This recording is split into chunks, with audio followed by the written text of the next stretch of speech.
नमस्कार, मैं मौसमी चंद्र आपको सुना रही हूँ चित्रलेखा उपन्यास। ये भगवती चरण वर्मा जी का कालजयी उपन्यास है और इस उपन्यास के 9 भाग मैंने आपको सुना दिए हैं। आज मैं सुनाने जा रही हूँ आपको 10वां परिच्छेद।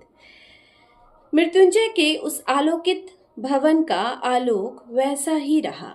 सजीवता में कमी अवश्य हो गई थी। अनावश्यक अतिथियों के चले जाने के बाद नाटक के प्रधान अभिनेता ही रह गए। योगी कुमारगिरी, विशाल देव, चित्रलेखा, बीजगुप्त और श्वेतांक।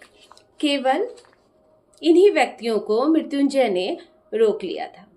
थोड़ी देर तक मौन रहने के बाद मृत्युंजय ने बीजगुप्त का हाथ पकड़ा। उन्होंने भरे हुए गले से कहा, सामंत बीजगुप्त, इस उत्सव में एक बड़ा रहस्य छिपा था और उस रहस्य से तुम्हारा बड़ा घनिष्ठ संबंध है। इतना कहकर उन्होंने यशोधरा की ओर अर्थभरी दृष्टि से देखा। बीजगुप्त के मुख का रंग उतर गया। चित्रलेखा मुस्कुराई। और मुझे पूर्ण आशा है कि वृद्ध मृत्युंजय की बात अस्वीकृत न होगी। मृत्युंजय के भावों की था प्रायः सब व्यक्तियों ने पा ली थी। फिर भी बीजगुप्त ने कहा, देव, स्वीकार करना अथवा न करना प्रस्ताव की उपयुक्तता और परिस्थिति की अनुकूलता पर निर्भर होता है। आपका प्रस्ताव जैसा होगा उसके अनुसार मेरा उत्तर भी होगा।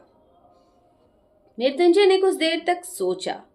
बीजगुप्त, तुम्हारा विवाह अभी तक नहीं हुआ है। बीजगुप्त ने सुना और चित्रलेखा की ओर देखा, क्या उत्तर दे। वह यह निर्णय न कर सका। बात ठीक थी, पर साथ साथ बीजगुप्त के मतानुसार गलत भी थी, शास्त्रानुसार नहीं। इस बार कुमारगिरी ने गंभीर स्वर में कहा, युवा, क्या शास्त्र अविहित भी विवाह हो सकते हैं? बीजगुप्त ने कहा, स्त्री और पुरुष के चिरस्थायी संबंध को ही विवाह कहते हैं। कुमारगिरी हंस पड़े। पर विवाह शब्द समाज द्वारा निर्मित है। शास्त्र स्त्री और पुरुष के संबंध को पवित्र बनाकर समाज में मान्य करा देता है। बीजगुप्त, तुम अर्ध सत्य की शरण ले रहे हो। बीजगुप्त ने उसी गंभीरता से कहा, योगीराज, सत्य आधा नहीं होता, वह पूर्ण होता है, पर यह तर्क वितर्क का समय नहीं है, इसलिए इस समय उत्तर देना अनुचित होगा। इतना कहकर बीजगुप्त ने मृत्युंजय से कहा, आर्य, मैंने कहा, लोक की दृष्टि में मैं अविवाहित हूँ, पर मैं वास्तव में विवाहित हूँ।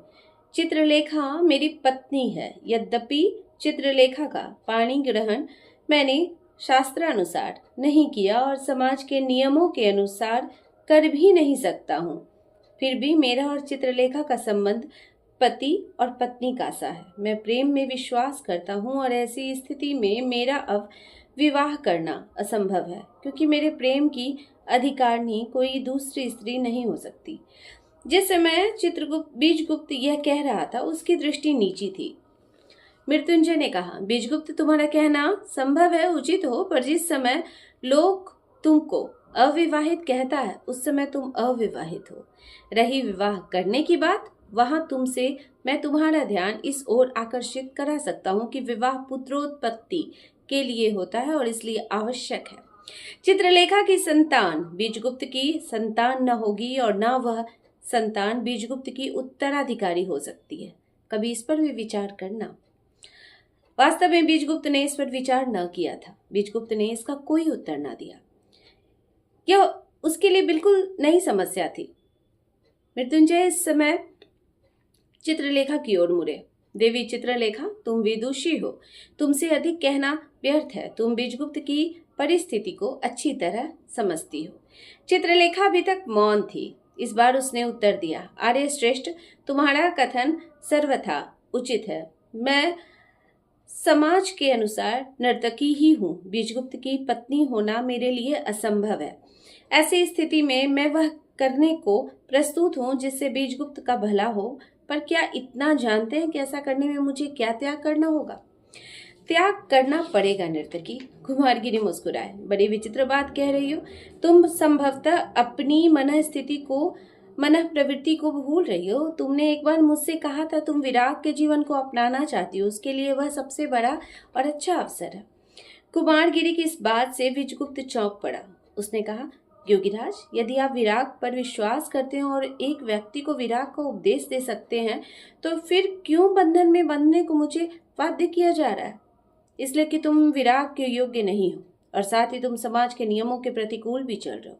तुमसे यह कहना उचित होगा कि तुम्हें कम से कम समाज के नियमों का पालन करना चाहिए।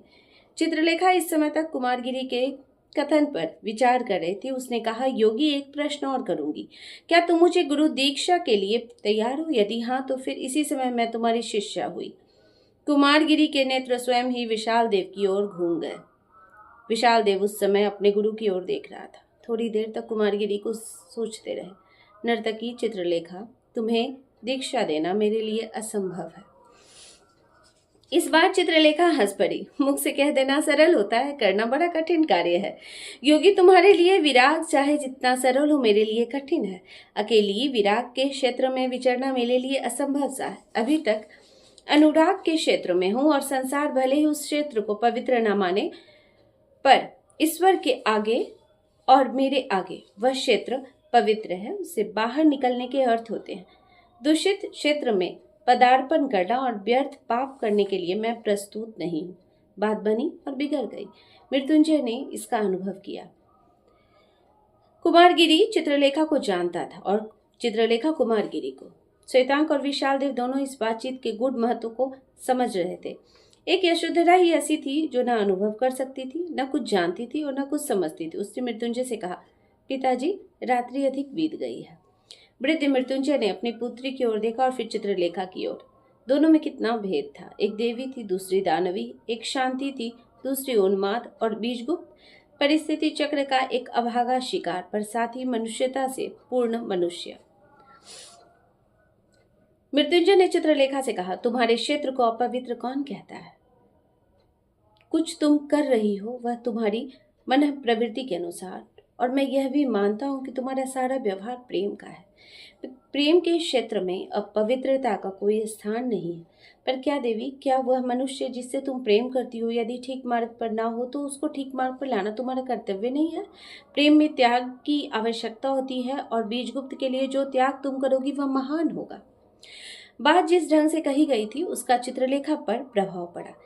चित्रलेखा बीजगुप्त बीच में बोल उठा, आर्य श्रेष्ठ, चित्रलेखा से यह कहना व्यर्थ है। बनना और बिगड़ना इसका दायित्व मुझ पर है। चित्रलेखा न मुझे बना सकती है न बिगाड़ सकती है, और मैं अपने लिए कह सकता हूँ, मेरा और चित्रलेखा का संबंध अमर है। बीजगुप्त उठ खड़ा हुआ, पर चित्रलेखा बैठी ही रही। उसने कहा, आर्य श्रेष्ठ, तुम जो बात कह रहे हो वह ठीक हो या ना हो, पर मुझे यह कहना होगा, और यह करना होगा अपने लिए नहीं वरन बीजगुप्त के लिए। इतना विश्वास रखो। चित्रलेखा ने यशोधरा की ओर देखा, और आर्य श्रेष्ठ, तुम्हारी कन्या के लिए बीजगुप्त अच्छा वर है। यह विवाह सबसे सुंदर होगा। इतना कहकर चित्रलेखा ने बीजगुप्त से कहा, बीजगुप्त, तुम्हें यशोधरा से पत्नी मिलना असंभव है। आज से तुम्हारा और यशोधरा का संबंध पक्का हो गया। बीजगुप्त उस समय द्वार के पास खड़ा था। चित्रलेखा, तुम्हारा कहना अनुचित है और मेरे लिए यह असंभव। इस समय मैं इतना ही कह सकता हूँ। अच्छा आर्यश्रेष्ठ, विदा। इतना कहकर बीजगुप्त मृत्युंजय के भवन से बाहर चला गया। चित्रलेखा उठ खड़ी हुई। आर्यश्रेष्ठ, आप बीजगुप्त के कथन का बुरा न मानिएगा। आवेश में आकर मनुष्य भले और बुरे का ज्ञान खो बैठता है। उस समय यदि कोई दूसरा व्यक्ति उस पर अपनी धारणा बना ले तो अनुचित है। मैं आपको इतना विश्वास दिलाती हूँ कि बीजगुप्त का और आपकी कन्या का संबंध बहुत श्रेष्ठ होगा, और इस संबंध का होना आवश्यक भी है। श्वेतांग के साथ चित्रलेखा भी बीजगुप्त के पीछे पीछे चल दी। इन लोगों के चले जाने के बाद मृत्युंजय को परिस्थिति का पूर्ण ज्ञान हुआ। उन्होंने कुछ देर तक मौन रहकर कुमारगिरी से कहा, योगीराज, मेरी समझ में कुछ नहीं आया, पर इस बातचीत से मैं इस निष्कर्ष पर पहुंच गया हूँ कि यह अनुमान उचित है, और साथ ही नर्तकी चित्रलेखा का हृदय बहुत स्वच्छ है। इस पर कुमारगिरी मौन ही रहे। उसकी आंखें ना जाने क्यों आप विशाल देव की ओर उठ गई। विशाल देव मन ही मन मुस्काया। मृत्युंजय ने फिर कहा, योगीराज, क्या बीजगुप्त पर अधिक दबाव डालना उचित होगा? प्रश्न यह है, चित्रलेखा कह गई है और जो कुछ कह गई है उसे पूरा करेगी, इतना विश्वास है। फिर भी अब यह इच्छा होती है कि बीजगुप्त को छोड़ ही दिया जाए, क्योंकि चित्रलेखा के मन को आघात पहुंचेगा।